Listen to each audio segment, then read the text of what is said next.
ইউটিউবের পর্দা থেকে এবার সোজা বড় পর্দায় মুক্তি পেল অনির্বাণ চক্রবর্তী পরিচালিত সিনেমা খাঁচা ট্রেলার। এই ছবি হাত ধরেই টলিউডে অভিষেক জনপ্রিয় ইউটিউবার ও ইনফ্লুয়েন্সার সিনেবাব খ্যাত মৃন্ময় দাসের। ডক্টর প্রবীর ভৌমিকের প্রযোজনায় এই ছবিতে মৃন্ময়কে দেখা যাবে মুখ্য চরিত্রে। দেখুন, নতুন বছরে নতুন শুরু এবং মৃন্ময়ের প্রথম টলিউডে কাজ, বড় পর্দায় কাজ।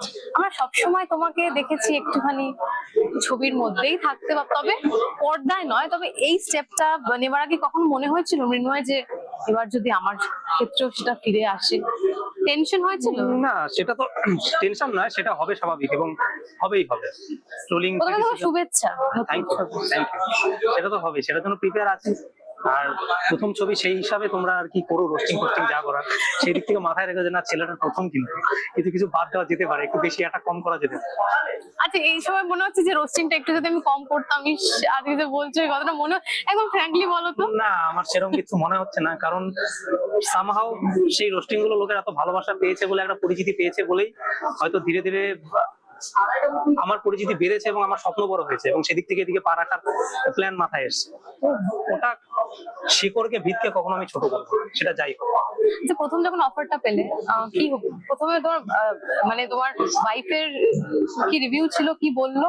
এবং তোমার ও সাপোর্টিভ যথেষ্ট, কারণ দেখো এই জিনিসটা যেটা সেটা করছি, এটার জন্য প্রচুর সময় দরকার, প্রচুর অধ্যবসায় দরকার। এবং ওই যে বললাম, আর্টিস্টের ওয়াইফ হওয়াও একটা স্ট্রাগল। তো সেদিক থেকে সে পুরো সাপোর্ট করেছে, আমার বাবা মা খুব সাপোর্ট করেছে। কারণ অনিশ্চয়তা ছিলই, সিনেমা রিলিজ হওয়াটা একটা স্ট্রাগল, সিনেমাটা চান্স পাওয়া একটা স্ট্রাগল, সিনেমা কমপ্লিট হওয়াটা একটা মোটামুটি স্ট্রাগল, আর সিনেমা রিলিজ হওয়াটা সব থেকে বড় স্ট্রাগল। এবং সেটা হচ্ছে এখানে আমি অর্ধেক জিতেই গেছি। তারপর বাকিটা রেজাল্টের ক্ষেত্রে sit back and relax and let God handle it. সবসময় পজিটিভ থাকো, আমি তোমাকে যা দেখি সবসময়। এবং তোমার গত বছরই মনে হয় বা তোমার মধ্যে একটা খুব বাজে, তোমার বাড়ির একটা খুব বাজে ইনসিডেন্ট হয়, সেটা মনে হয় বেশ কিছু বছর আগে। তোমার বাড়ির মানে তোমার যে পোর্শনটা সেখানে একটু আগুন ধরে গেছিল, এরকম কিছু আমরা দেখেছিলাম। না না না, আমার সেটা না না, আমার বা তোমার একটা মানে তোমার যে ট্রোলিং বা এইসব নিয়ে তোমার বাড়িতেও মনে একটা সমস্যা চলছিল। হ্যাঁ, সেটা হয়েছিল, কিছু কন্ট্রোভার্সি হয়েছিল, সেটা part of media, sort out হয়ে গেছে। তখন আমার বয়স কম ছিল, তখন আমার ম্যাচুরিটি কম ছিল, ঠিকঠাক প্রথম নিতে পারতাম না। তো সেদিক থেকে হ্যাঁ, এখন আমার মনে হয় সেগুলো ছোট জিনিস। যে প্রথম সেই মিরাকেলে পা দেওয়া, হ্যাঁ, আজ থেকে 2012 সালের ডিসেম্বর মাসে আমি প্রথম লেকল্যান্ড কান্ট্রি ক্লাবে আসি গ্রুমিং স্টেশনে মিরাকেলে। তো 2012, এটা 2026 হিসেব করে নাও, মোটামুটি কম হলো না। নতুন অবশ্যই টলিউডের ক্ষেত্রে বা সিনেমার ক্ষেত্রে, বা পর্দার ক্ষেত্রে নয়। পর্দার ক্ষেত্রে নয়। মানুষ কতটা চিনলে মৃন্ময়? খুব গভীর প্রশ্ন করলে, এটা তো আসল কাজ। এটা চিনে গেলে আর এবং সেই চেনার পরে ঠিকঠাক যদি ডিল করা শিখে যাও, তোমার জীবন অনেক সুন্দর। এবং মুখোশের পেছনে আছে একরকম, মুখোশে আছে আর একরকম, সেই সবকিছু মেনে নিয়েও তোমার মানে বৃহত্তর স্বার্থের জন্য সেই জায়গাটা ট্যাকেল করা, এটা একটা বিরাট স্ট্রাগল বলতে পারো। এবং এইটা আমি 2 বছরে খুব ভালো শিখেছি। চেনা মানুষকে কতটা অচেনা হতে দেখবে। হয়, সময় খারাপ থাকলে সব অচেনা হয়।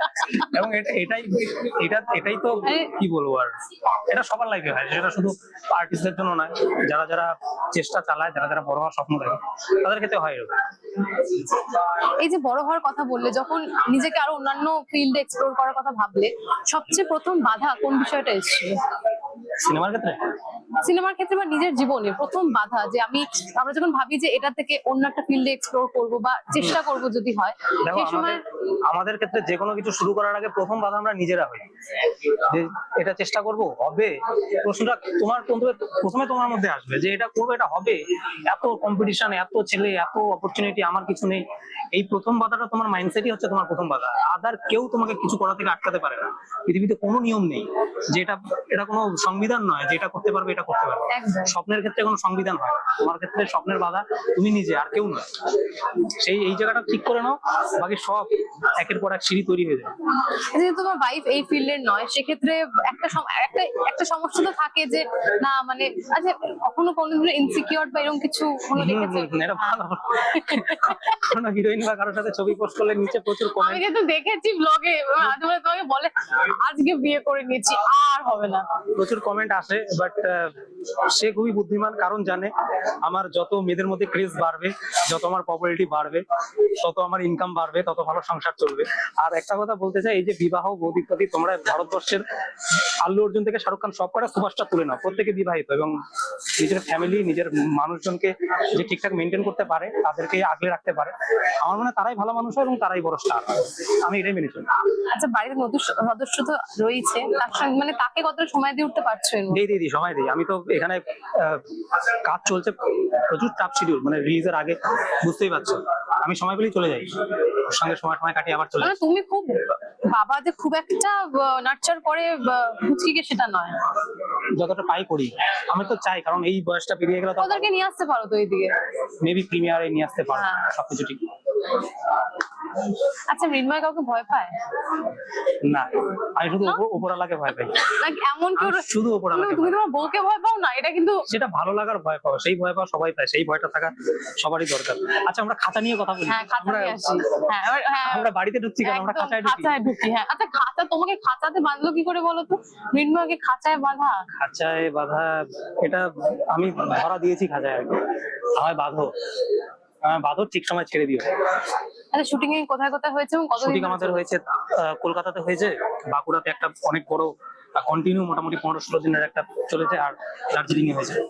এই তো। আর একটু বলো অন্যান্যদের সঙ্গে কাজ করার অভিজ্ঞতা এবং খুব ভালো অভিজ্ঞতা, কারণ এটা তো আমার যারা কাজ করেছে তারা সবাই এক্সপিরিয়েন্স, তারা আগে প্রচুর সিনেমা করেছে, রনিদা, মির্দা, তারপরে আমাদের কৃষ্ণ, যারা কাঞ্চনাদি, সৈনিধি, সোনালিদি, এদের সঙ্গে কাজ করা আমাদের একটা কি বলবো, একটা ইউনিভার্সিটির মতো চলেছে, শেখা, বোঝাপড়া, সবকিছু খুব ভালো এক্সপিরিয়েন্স। সবাই খুব সাপোর্টিভ, সবাই আমাকে চেয়েছে যে এগোক ছেলেটা, এগোক। রিটেক কতবার দিতে হয়েছে? ডিরেক্টর সন্তুষ্ট না হবে, নিয়েছে, লাস্ট অব্দি সন্তুষ্ট হয়েছে, এটাই অনেক বড় কথা। একদম ব্লগ বানিয়েছো এবং তুমি ক্যামেরাটা তোমার কাছে নতুন নয়, কিন্তু তাও কি কোথাও মনে হচ্ছে না এই বিষয়টা একটু কঠিন? ক্যামেরার সামনে এটা পুরোপুরি সাবলীল ভাবে কথা বললেও কোথাও মনে হয় যে না, এই বিষয়টা একটু একটু ডিফিকাল্ট। ব্লগিং বা কন্টেন্ট ক্রিয়েশন যদি একটা ছোট পুকুর হয়, সিনেমা হচ্ছে একটা সমুদ্র। কারণ ইউটিউবে ভিডিও বানানোর সময় জাস্ট একটা মাইক রাখা হয়, ক্যামেরাম্যান থাকতেও পারে, নাও থাকতে পারে, ব্লগিং এ কেউ নাও থাকতে পারে, তোমার জায়গায় তুমি একাই, আর কেউ দেখছে না। কিন্তু যখন সিনেমায় শুটিং হচ্ছে, তুমি কারোর সামনে কাঁদছো, বা কাউকে হাত করছো, বা কাউকে একটা জোরে কথা বলছো, তোমার সামনে 100 জনের ইউনিট দাঁড়িয়ে আছে হা করে, কেউ ব্লোয়ার দিচ্ছে, কেউ লাইট ধরে আছে, কেউ বলছে এই এক্সপোজার ডাউন কর, এই কর, ওই কর। তার মধ্যে এখানে তোমাকে মাইন্ডসেট, অ্যাটেনশনটাকে ঠিকঠাক রেখে ওই ক্যারেক্টারে ঢুকে ওই ডায়লগটা বলা বা ওই সিনটাকে করা, এটা বিরাট। আচ্ছা, কন্টেন্ট ক্রিয়েটরের কথা বললে, এখন আশেপাশে অনেক কন্টেন্ট ক্রিয়েটর আমরা দেখতে পাই, যাদের নতুন চ্যানেল হচ্ছে বা তোমাদের মতনই ব্লগিং করছে, তাদেরকে কি বলতে চাইবেন মৃন্ময়? এবং তোমাদের মধ্যেও কিন্তু বেশ, আমাদের মধ্যেই না, সেগুলো তো part of social media. Content ক্রিয়েশনটা কি বলবো, আমি কন্টেন্ট ক্রিয়েশনটা নেগেটিভ পজিটিভ দুটো দিকই রয়েছে। তোমরা অ্যাটলিস্ট, মানে আমারও অনেক ভুল হয়েছে, আমি কাকে জ্ঞান দেবো বলো? সময়ের সাথে সাথে সবাই শিখেছে, আমি এখন জ্ঞান দিলে যে শুধরে যাবে কেউ, বা কেউ সব একদম সবকিছু বলে একদম সুন্দর কন্টেন্ট বানাবে, সেটা না। সবাই থেকেই শিখে, সবাই দেখেই শিখে, তোমার সাথে ম্যাচিউর হয়। তবে কন্টেন্ট ক্রিয়েশন খুব মানে ভালো একটা স্ট্রেংথের জায়গা এখন মিডিয়ার ক্ষেত্রে। সোশ্যাল মিডিয়া একটা বিরাট স্ট্রেংথের জায়গা, এবং তোমাদের উপরে একটা বিরাট দায়িত্ব। সেটা মাথায় রেখে যে তোমাদের ইনকাম হচ্ছে, তোমরা কন্টেন্ট বানাচ্ছ, পপুলারিটি পাচ্ছ, এর পাশাপাশি মাথায় রেখে যে তোমাদের অনেকে ফলো করছে, তোমরা ইনফ্লুয়েন্স করছো, সেই দায়িত্বটা মাথায় রাখাটা উচিত। কিন্তু কখনো কিন্তু এই কন্টেন্ট ক্রিয়েটর এমন ভাবে ট্রোলিং শুরু করে, সেটা কিন্তু নেগেটিভ দিকে চলে যায় যাদেরকে নিয়ে করা হয়। তাদেরকে নিয়ে কি বলবে? ওই লিমিটেশনটা রাখা উচিত, এবং লিমিটেশন। মৃন্ময় আজকে খুব সিরিয়াস হয়ে কথাটা বলছে। আমিও শুরুর দিকে আমিও লিমিট ছাড়াই কথাবার্তা বলতাম, কারণ আমার তখন একটাই লক্ষ্য ছিল যে ফাইনাল হতে হবে, চ্যানেলটাকে দাঁড় করাতে হবে। সামহাও যখন হয়ে যায় বা হয় না একটা টাইমের পরে, দেখো তুমি একদম যখন ছোট ছিলে, তখন তোমার বন্ধুদের সাথে যেভাবে কথা বলতে, যে ছোটবেলায় একটা চকলেট পেলেই খুশি হয়ে যেতাম আমরা, কিন্তু বড় হওয়ার পরে একটা বড় গাড়ি কেনার টাকা ব্যাংকে চলে এসেছে, তাও খুশি, আরেকটু হলে ভালো হয়, ইএমআইটা শোধ করে দেবো। আমাদের চিন্তা ভাবনা বয়সের সাথে বদলায়, এরকম ম্যাচুরিটি বদলায়। আমরা যখন সং শুরু করেছি তখন 2018, আমি যখন তখন এতটা ছিলও না হয়তো তোমরা, আমরা এটা ঠিক, তখন হাতে গোনা কয়েকজন। হ্যাঁ, এখন তো এখন তো কমপ্লিট করতে হবে চ্যানেলের থেকে ক্রিয়েটার হয়েছে, মানে অডিয়েন্সের থেকে কি হবে? ঠিক আছে, হোক না। এই প্রত্যেকটা কথার মধ্যে আজকেও একটুখানি ফর্মে রয়েছে, তবে মৃন্ময়ের প্রতিটা কথার মধ্যে বোঝা যাচ্ছে যে ও কিছু একটা বলার চেষ্টা করছে, যেটাকেও এনিওয়েজ এভাবেই আমাদের আড্ডা চলতে থাকবে। কবে আসছে খাঁচা একটু দর্শককে জানিয়ে দাও। ফেব্রুয়ারি 2026 খুব তাড়াতাড়ি আসছে, আর বেশি দেরি নেই। পেটের মধ্যে হয় না, লাড্ডু ফুটছে, কবে আসবে কবে আসবে। আজকে ট্রেলারটা আসছে, সেটা খুবই নার্ভাস, মানে পরীক্ষার রেজাল্ট আউট হচ্ছে না, 6 তারিখ হলে এসো, দেখো বাকিটা তোমরা